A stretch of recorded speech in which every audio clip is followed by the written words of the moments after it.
আসসালামু আলাইকুম। Welcome back to my channel.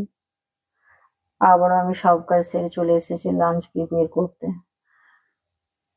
আজকের লাঞ্চ খুবই সিম্পল ভাবে করবো আমি। আজকে লাঞ্চে থাকবে ডাল, আলু সেদ্ধ আর পটল ভাজা। ডালের জন্য আমি এক সাইডে জল বসিয়ে দিলাম, তারপরে আমি ভাতের জন্য জল বসিয়ে নিয়েছি। আর আমি মুসুর ডাল রান্না করব, কারণ আমাদের বাড়িতে বেশি মুসুর ডালই রান্না করা হয়, কারণ মুসুর ডালটা খেতে সবাই খুব পছন্দ করে। আর ডালটাকে আমি ভালো মতো করে ধুয়ে নেব। 1 কাপ ডাল নিয়েছি, এতে আমাদের হয়ে যাবে। ডালটা ভালো মতো ধুয়ে নেব। ডালটা খুব সুন্দরভাবে ধোয়া হয়ে গেছে, এবারে আমি দিয়ে দেব। আর এদিকে ভাতের জন্য জলটা গরম হয়ে গিয়েছিল, চালটাও ধুয়ে দিয়ে দিব। এখানে আমি 250 গ্রাম চাল নিয়েছি, কারণ আমাদের লাঞ্চে 250 গ্রাম চালে হয়ে যাবে। চালটা দিয়ে দিলাম। আর আলু সানার জন্য আমি 4টা আলু নিয়েছি। আলুগুলো খোসা ছাড়িয়ে নেব।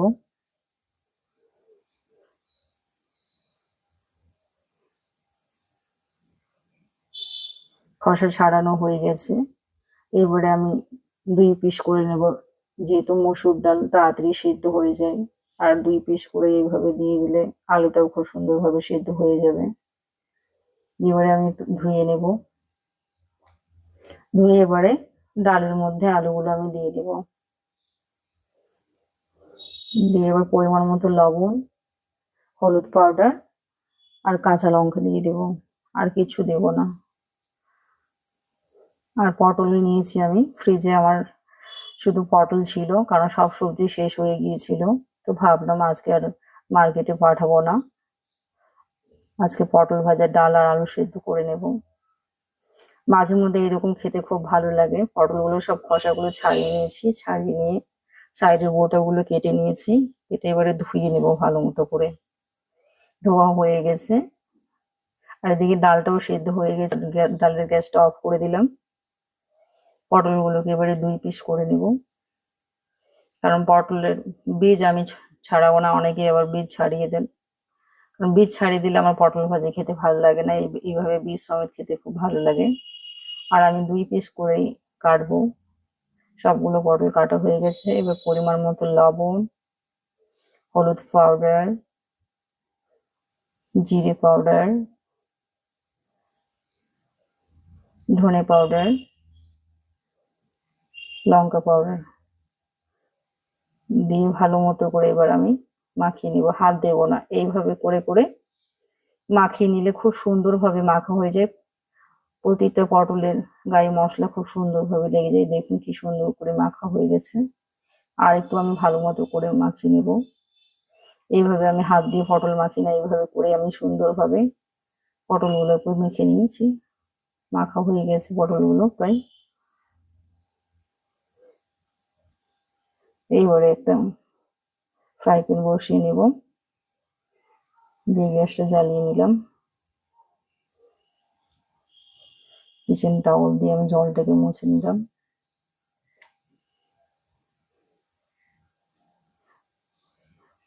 ফ্রাই প্যানটা গরম হয়ে গেছে, এবারে তেল দিয়ে দেব।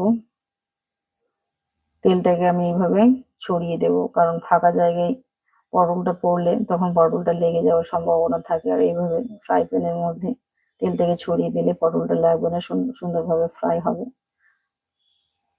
তেলটা গরম হয়ে গেছে, এবার এক এক করে পটলগুলো দিয়ে দেব। একসাথে ঢেলে দেব না, আমি এক এক করে এইভাবে সুন্দর করে পটলগুলোকে বিছিয়ে দেব। সবগুলো পটল দেওয়া হয়ে গেছে, এবারে আমি ঢাকা লাগিয়ে দেব। কিছুক্ষণ পরে আবার ঢাকাটা তুলে আমি উল্টে দেব। এক পিঠ খুব সুন্দরভাবে ভাজা হয়ে গেছে, আবারও আমি সবগুলো পটল উল্টে দিয়ে আমি ঢাকা লাগিয়ে দেব।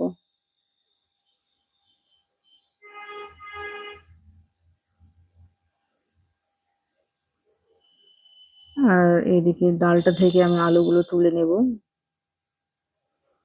বেশ সুন্দরভাবে সেদ্ধ হয়ে গিয়েছে আলুগুলো, ডালটাও সেদ্ধ হয়ে গিয়েছে। আর আমি মসুর ডালে কখনো প্রেসার কুকারের ঢাকনা লাগাই না, এইভাবেই ঢাকনা ছাড়াই আমি মসুর ডালটাকে সেদ্ধ করি। কারণ মসুর ডাল এমনিতে তাড়াতাড়ি সেদ্ধ হয়ে যায়, ঢাকনা লাগানোর প্রয়োজন নেই। আর আমি মাঝখানে পটলের ঢাকনাটাকে তুলে নিয়েছিলাম আর দিয়ে একটু মোটামুটি করে উল্টে পাল্টে দিয়েছি, দিয়ে প্রায় পটলগুলো হয়েই গেছে। আর এইভাবে হালকা করে খুন্তি দিয়ে প্রেস করে দিলে পটলগুলো বেশ সুন্দরভাবে ফ্রাই হয়। আমি গ্যাসটাকে অফ করে দিলাম আর আলুগুলো এবারে ম্যাশ করে নেব। রান্না করার জন্য হাত দিয়ে ম্যাশ করব না, কারণ হাত দিয়ে ম্যাশ করলে অনেক সময় গোটা গোটা হয়ে থাকে। এইভাবে মাশার দিয়ে ম্যাশ করে নেব। ম্যাশ করা হয়ে গিয়েছে। আর আমি এদিকে একটা ফ্রাই প্যানের মধ্যে লঙ্কা, পেঁয়াজ কুচি আর লবণ দিয়ে দিয়েছিলাম, দিয়ে আলুটাকে ঢেলে দিয়েছিলাম, দিয়ে এখন একটু ফ্রাই করে নিব ভালো মতো করে। আর ডালের তরকার জন্য আমি এইখানে শুধু জিরে, গোটা জিরে ইউজ করব আর তেজপাতা ইউজ করব, আর কিছু দেব না।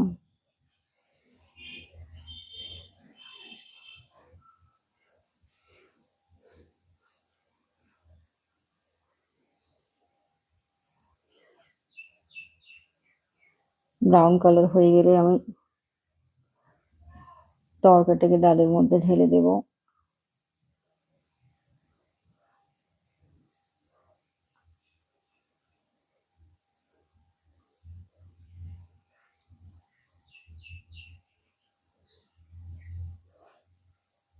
আর এইদিকে আলুটাকে আমি একটু ভালো মতো করে ফ্রাই করে নেব, প্রায় ব্রাউন কালার হয়ে এসেছে, ব্রাউন কালার করে নিব।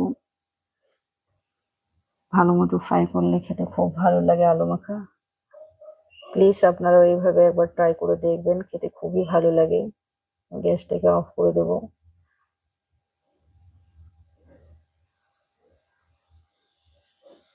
তরকারিটা ব্রাউন কালার হয়ে গেছে, এবার ডালের মধ্যে ঢেলে দিব।